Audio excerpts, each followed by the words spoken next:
किसान भाइयों, अगर आपका जानवर बार बार खाली रह जाता है, हेत में नहीं आता, अकरास करवाने के बाद भी नहीं रुकता, तो आज की ये वीडियो आपके लिए गेम चेंजर साबित हो सकती है।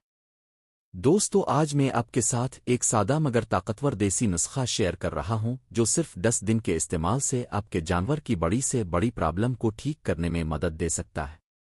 आपने सिर्फ 2 चीजें लेनी है: फटकरी और धागे वाली मिश्री, शटा मिश्री, दोनों तकरीबन आधा आधा किलो।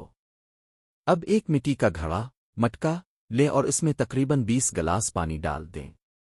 फिर इसमें फटकरी और मिश्री डालकर अच्छी तरह मिक्स कर दें।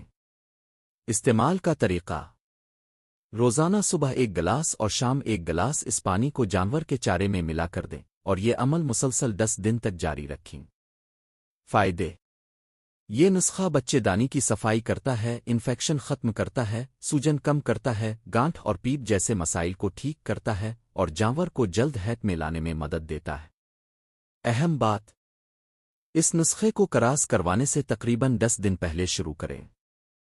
जब जानवर हैत में आए तो फिर करास करवाएं, इंशाअल्लाह बेहतर रिजल्ट मिलेगा। अगर मसला ज्यादा पुराना या संगीन हो तो वेटरनरी डॉक्टर से जरूर मशवरा करें। आखिर में बस इतना कहना चाहूँगा कि अगर आप चाहते हैं आपका जानवर 100% रुके और बेहतरीन रिजल्ट दे, तो इस नुस्खे को लाजमी आजमाएं। वीडियो पसंद आए तो लाइक करें, अपने किसान भाइयों के साथ शेयर करें और मज़ीद ज़बरदस्त नुस्खों के लिए हमारे पेज को फॉलो करना ना भूलें।